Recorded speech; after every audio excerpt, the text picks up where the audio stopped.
Bonsoir à tous et bienvenue sur le plateau d'À la Source. Au sommaire de ce journal, la mobilisation des chrétiens après le séisme qui a secoué le Népal, la visite en France du patriarche maronite, le cardinal Béchar-Araï, et puis une nuit blanche organisée pour les jeunes à Lyon à la découverte de la vie consacrée. Vous retrouverez ensuite Cyril Lepeigneux pour le dossier du jour. Et ce soir, Cyril, vous vous intéressez aux vocations en France. Oui, notamment au nombre des vocations qui semble être un point noir de l'avenir de nos paroisses. Nous en parlons dans quelques minutes avec sœur Nathalie Bécard, directrice du service national pour l'évangélisation des jeunes et pour les vocations. On commence ce journal par le terrible séisme qui a secoué le Népal samedi dernier. Le nombre de victimes ne cesse d'augmenter et les dégâts matériels sont considérables. Ce matin, une messe pour les victimes a été célébrée par le vicaire apostolique du Népal, Monseigneur Paul Simic. L'évêque a prié pour les victimes et a invité les fidèles népalais à un effort de réconfort et de solidarité. Depuis l'annonce de la catastrophe, les organisations caritatives se mobilisent pour apporter leur aide. Malteser International, l'agence d'aide humanitaire de l'Ordre de Malte, a aussitôt débloqué 100 000 € et organisé le convoi sur place d'une demi-tonne de médicaments et de matériel médical. De son côté, la Caritas a immédiatement lancé un appel international. Caritas France a notamment libéré une première aide de 50 000 € et lancé un appel aux dons. Aux quatre coins du monde, tous les bureaux du réseau se mobilisent pour apporter leur aide. On écoute le directeur de Caritas Inde, le père Frédéric Dessouza. We are responding to the emergency needs. We need to provide water, we have to provide shelter, and we have to provide food. We need to provide medicines, and we also need to bring doctors and psychosocial counselors. There is need for tarpaulins because it is cold there, and we also need blankets and candles and lamps because electricity is completely gone, and there are people with the special needs, like people with the disabilities. Then we have women, we have children, we have elderly people who need care. Already there is a danger that as the dead bodies are rotting inside the debris, the epidemic is fast started spreading. Et dimanche, lors de la prière du Regina Coeli, le pape François est revenu sur la catastrophe survenue la veille au Népal. Il a exprimé sa proximité aux populations frappées et confié qu'il priait pour les victimes, pour les blessés et tous ceux qui souffrent à cause de cette catastrophe. Le conseil pontifical Cor Unum a par ailleurs annoncé faire un don de 100 000 $ pour secourir les populations victimes du séisme. À 8 mois de la conférence internationale de Paris sur le climat et à l'approche de la publication de l'encyclique du pape François sur l'écologie, attendue fin juin, le Vatican accueillait aujourd'hui un colloque intitulé « Protéger la planète, rendre digne l'humanité », un colloque auquel participait le secrétaire général des Nations Unies, Ban Ki-moon. Et avant son ouverture, le haut représentant de l'ONU s'est entretenu avec le pape François. Ensemble, ils ont évoqué les défis à venir concernant l'environnement. Ils ont également soulevé la question des migrants et des situations humanitaires dramatiques dans les pays en guerre. Une visite pastorale mais aussi politique. Le cardinal Béchar-Araï, patriarche des Maronites, est arrivé samedi en France pour une visite de 4 jours marquée entre autres par sa rencontre ce matin avec le président François Hollande. Les deux hommes ont notamment abordé ensemble la situation dramatique que vivent les chrétiens du Moyen-Orient. Une situation déjà évoquée au premier jour de la visite du cardinal Raï. Samedi, depuis la tribune de l'UNESCO, le patriarche a lancé un vibrant appel à la communauté internationale. Je viens ici crier la cause de ceux qui attendent la fin de la nuit et qui espèrent leur salut d'une communauté internationale qui tarde malheureusement à arrêter l'œuvre de mort d'assassins sans foi et sans frontières. Du cœur de la nuit qui nous recouvre, au plus sombre des ténèbres qui nous enveloppent, je lance un appel angoissé à tous les guetteurs d'aurore, d'Orient comme d'Occident, d'Europe comme du monde arabe et du monde entier, de la chrétienté comme de l'islam, pour qu'ils nous aident à faire lever l'espérance et à conforter encore plus des populations abandonnées, désemparées, pourchassées et persécutés dans cette âpre volonté qui est la leur de ne pas se résigner au malheur. Au-delà de la dimension politique, cette visite était surtout l'occasion pour le patriarche d'inaugurer le premier siège de l'éparchie maronite de France, situé à Meudon.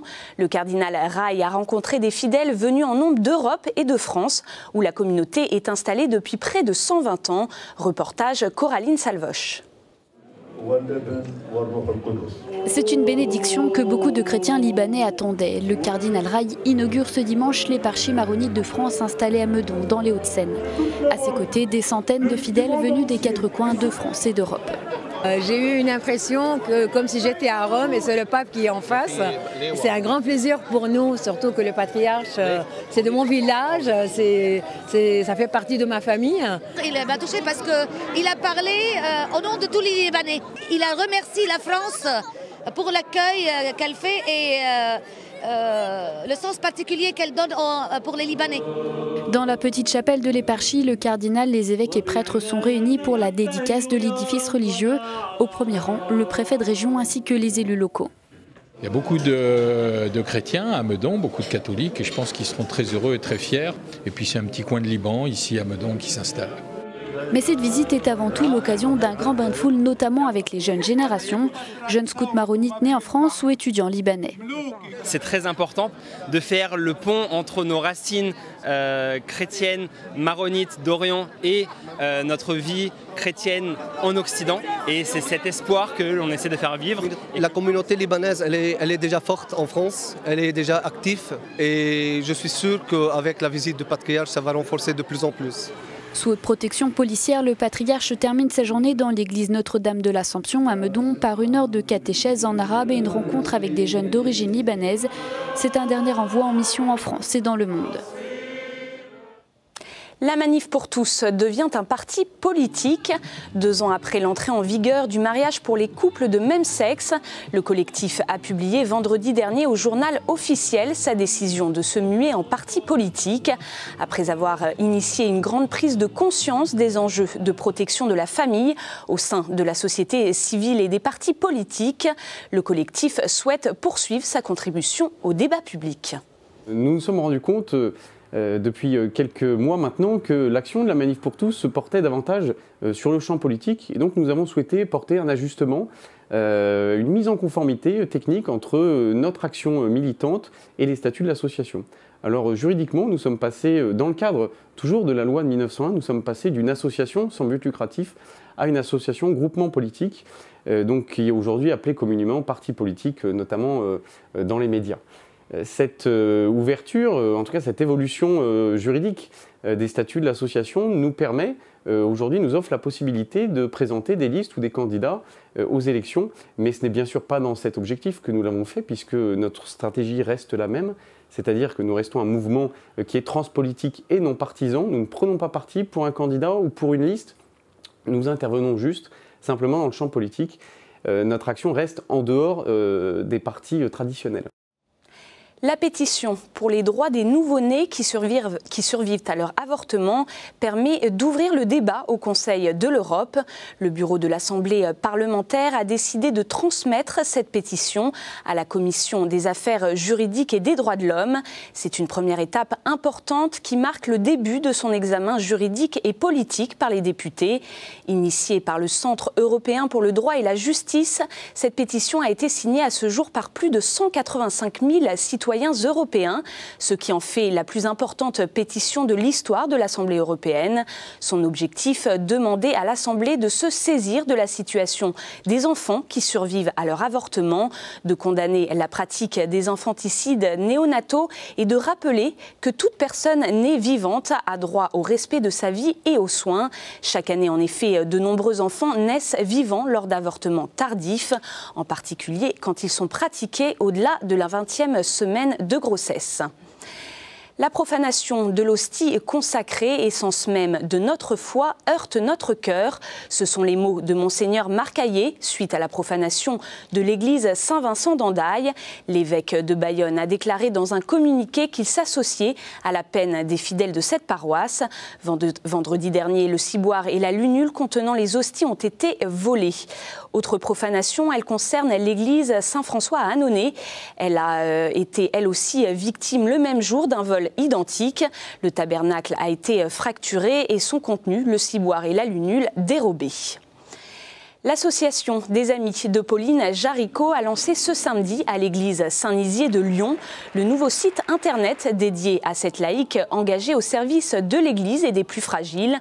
Encore méconnue aujourd'hui, elle a été déclarée vénérable par l'église catholique en 1963.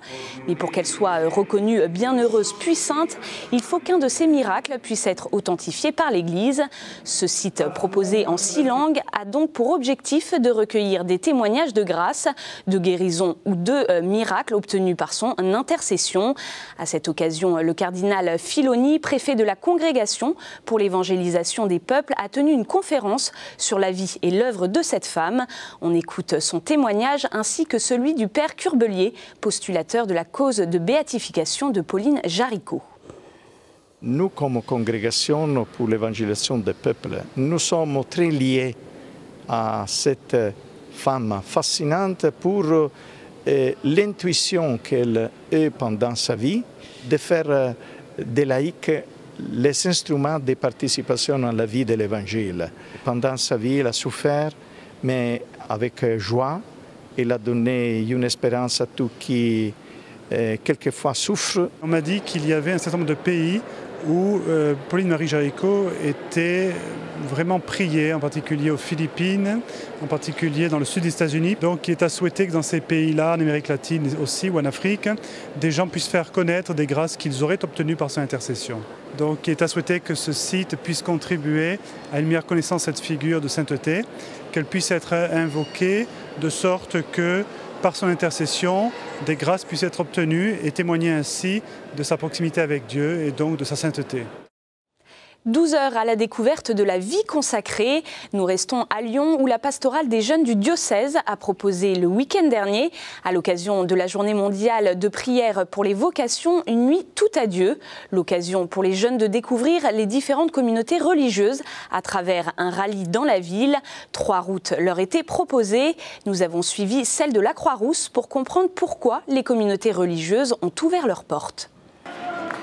Ces hommes et ces femmes qui consacrent leur vie au Seigneur sont venus témoigner de la joie qui les anime et de la place qu'ils veulent prendre dans la société. C'est d'oser regarder notre histoire, nos histoires en vérité et apprendre et prendre notre place dans ce monde, pas en dehors de ce monde. À presque minuit, le départ du rallye est donné. Première halte chez les Petites Sœurs de l'Agneau pour notre groupe, une communauté nouvelle qui se consacre à l'évangélisation. Que le Seigneur rappelle à la vie consacrée ou au mariage que c'est un grand bonheur, mais qu'ils n'aient pas peur en tout cas de se poser la question et de répondre.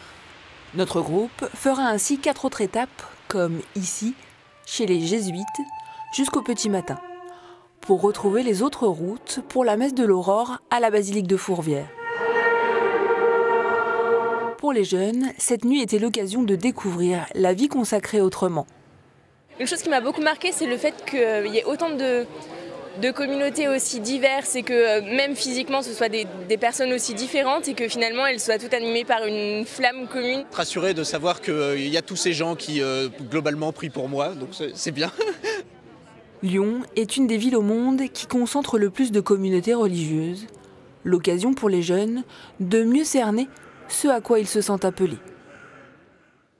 Et toujours à propos de la journée mondiale de prière pour les vocations, à Rome, elle a été marquée par l'ordination de 19 nouveaux prêtres, comme nous l'explique notre confrère de l'agence de presse Immédiat.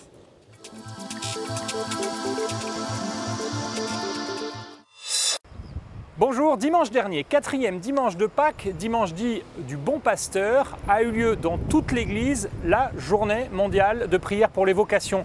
L'occasion pour le pape, ici au Vatican, dans la basilique Saint-Pierre, de célébrer l'ordination d'une vingtaine de nouveaux prêtres. Le pape en a profité pour distiller alors quelques conseils à l'intention des prêtres, les invitant particulièrement à construire l'Église à travers leurs paroles, à travers leurs témoignages. Il a ainsi demandé aux pasteurs que leurs homélies ne soient pas ennuyeuses, mais surtout qu'elles sortent réellement de leur cœur pour rejoindre ainsi le cœur des fidèles, que jamais ils ne célèbrent non plus la messe en vitesse, en passant, comme s'il s'agissait d'un rituel artificiel. Ne refusez jamais le baptême à ceux qui le réclament. C'est ce qu'a recommandé le pape François avant d'évoquer aussi le sacrement de pénitence et de lancer aux nouveaux prêtres: vous serez dans le confessionnal pour pardonner et non pas pour condamner. Voici donc quelques phrases fortes du pape, dont on a un petit peu l'habitude, quelques phrases fortes du pape à l'intention des prêtres.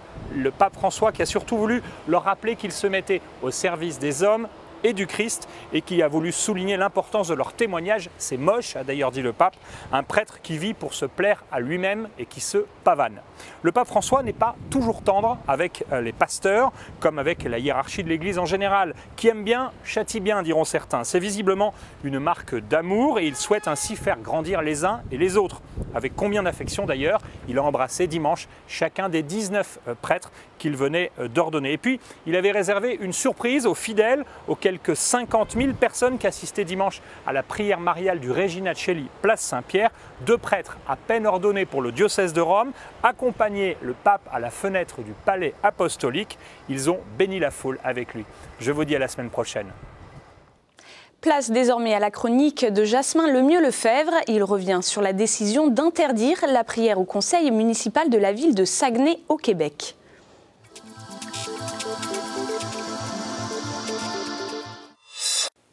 Alors, vous avez peut-être entendu parler, oui, de ce jugement de la Cour suprême du Canada qui interdit à une municipalité du Québec, ville de Saguenay, de réciter la prière avant ces rencontres du conseil municipal. Il y a beaucoup d'autres villes qui ont suivi. Dans certaines provinces, en Ontario, c'est 50% des villes qui avaient cette tradition d'évoquer Dieu avant leur rencontre municipale. Même si le jugement s'adresse sur une ville, toute la fondation du jugement fait que ce serait très facile maintenant pour n'importe quel activiste de pouvoir se plaindre et pouvoir gagner. Il y a quelques villes qui, très courageuses, veulent trouver une formule pour pouvoir encore évoquer Dieu. Par pouvoir parlementaire, les législatures provinciales et la Chambre des communes à Ottawa peuvent poursuivre de faire des prières. Au Québec, c'est un moment de recueillement qui existe depuis bon nombre d'années. Évidemment, les médias en ont beaucoup parlé ici. Il y a une caricature qui a beaucoup tourné où on voyait le maire de la ville de Saguenay, Jean Tremblay, avec un écriteau « Prière de ne pas prier » devant son hôtel de ville.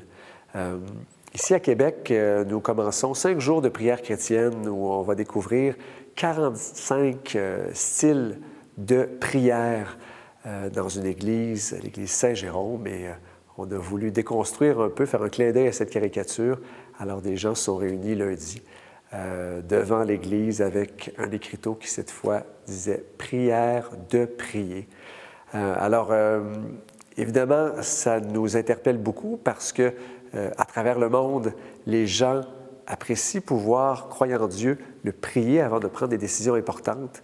Alors la discussion se poursuit à travers le monde de comment pouvoir lier, oui, un bon équilibre entre laïcité, neutralité de l'État, mais en même temps, notre devoir de reconnaître que nous sommes des enfants du Créateur. À bientôt.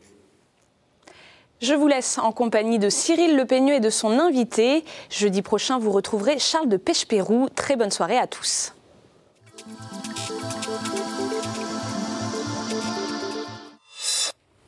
Alors, le chômage en hausse, la question du don d'organes ou encore les émeutes à Baltimore, l'actualité regorge de termes brûlants. Nous avons pourtant choisi de parler ce soir des vocations religieuses, un sujet qui semble de moindre importance alors qu'il engage tout de même l'avenir de l'Église. Pour parler de cette réalité, je suis heureux d'accueillir sœur Nathalie Bécard. Bonsoir. Vous êtes Xavier et donc directrice du service national pour l'évangélisation des jeunes et pour les vocations. Merci pour votre présence. Alors première question, on en parle souvent, on l'entend souvent, le nombre des vocations en France inquiète pas mal de catholiques. Pourquoi de tels chiffres ? Alors c'est vrai qu'on parle souvent de la crise des vocations, pas que dans l'Église d'ailleurs, parce que ceux qui parlent le plus de crise de vocation, c'est les enseignants, les magistrats, les scientifiques, il y en a de moins en moins.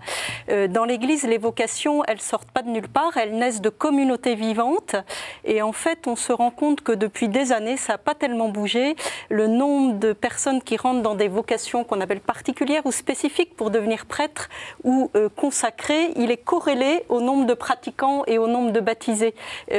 Donc ça a été montré encore récemment. Il n'y a pas vraiment de crise dans ce sens-là. C'est vrai qu'il y a moins de pratiquants, moins de baptisés, et donc forcément, il y a moins de prêtres et de religieuses. Alors, quand on regarde les chiffres d'un peu plus près, on voit toujours des petits groupes, comme je pense à la communauté Saint-Martin, qui a l'air d'avoir en revanche pas mal de séminaristes. Alors c'est vrai. Alors il faut savoir qu'aujourd'hui on a un peu plus de 800, cette année c'est à peu près 835 séminaristes en France, donc des jeunes hommes qui se préparent au séminaire à devenir prêtres. Il y a aussi ceux qui, avant d'entrer au séminaire, se prennent une année pour vraiment se poser la question. On a plus d'une centaine de jeunes en propédeutique, donc des jeunes qui se posent la question, il y en a toujours, qui franchissent le pas, il y en a encore. Et c'est vrai que le paysage des vocations aujourd'hui, il est peut-être plus compliqué à saisir, il est un peu mouvant. Il y a aussi un peu des phénomènes de mode. Il y a des moments, il y a des communautés qui attirent plus. On sait que c'est connu aujourd'hui. Saint-Martin, il y a à peu près 90 séminaristes. Ils le disent eux-mêmes qu'il y a un effet de mode ? Oui, ils le disent eux-mêmes. On est bien en lien avec eux, comme avec tous ceux qui accueillent des jeunes aujourd'hui. Il y a 10, 20 ans, c'était une autre communauté qui était plus... Il faut voir les choses dans la durée. Vous voyez, ce qui est important sur les vocations, je crois que c'est aussi de mettre les choses en perspective.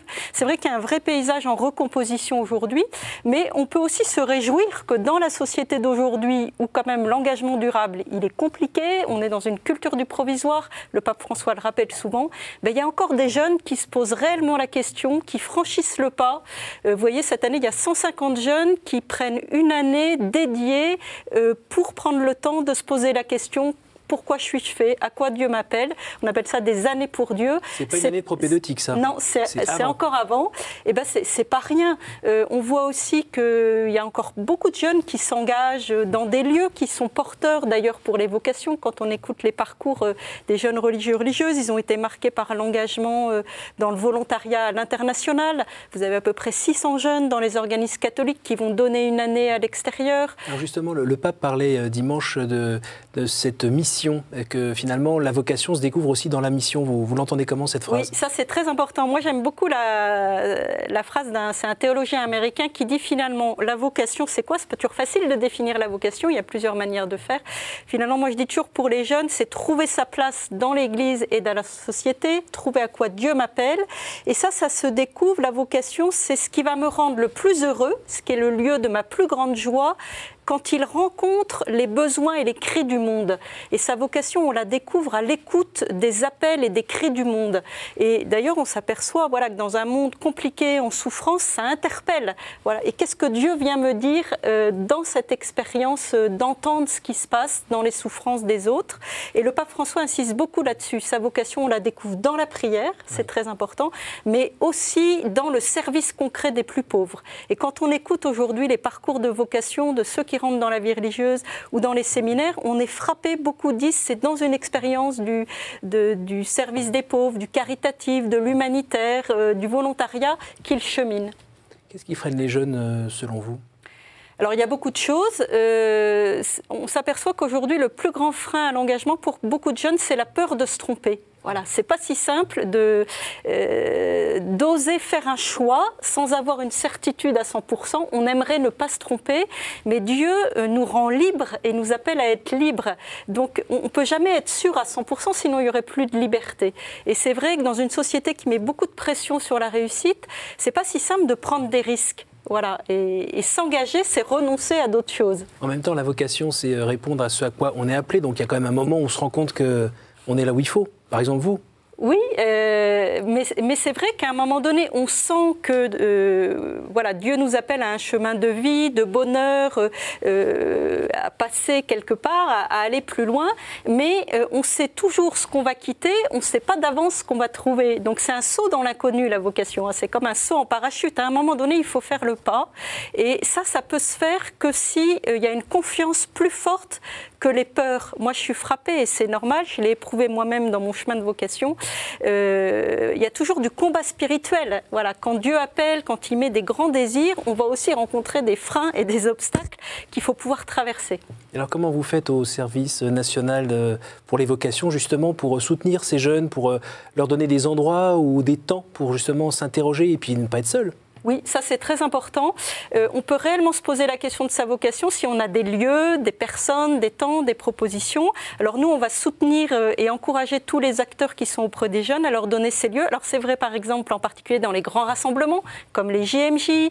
On sait qu'aujourd'hui par exemple vous avez 20 000 jeunes Français qui vont tous les ans à Thésée, Lourdes qui est un lieu très important. Nous on a un pavillon des vocations justement qui va être un lieu qui va recevoir chaque année 5 000 jeunes qui passent là pour un temps d'animation, d'écoute, de témoignages. Voilà, on encourage beaucoup le témoignage. Les jeunes ont besoin, pour avancer, de pouvoir se projeter, d'entendre des témoins qui leur disent c'est possible aujourd'hui de devenir prêtre, c'est possible de devenir religieux, religieuse. De même qu'ils ont aussi besoin d'entendre des couples qui leur disent c'est possible de vivre le mariage chrétien et c'est un lieu de bonheur. Alors on voit aussi que vous êtes présent sur les sites, sur les réseaux sociaux. C'est efficace ça ou pas ? Alors en tous les cas c'est très important parce qu'un jeune qui se pose des questions aujourd'hui et en particulier des questions de vocation, il va d'abord taper sur Google. Hein, et on le voit, des jeunes qui viennent frapper à la porte d'une communauté religieuse, ils connaissent le site internet par cœur.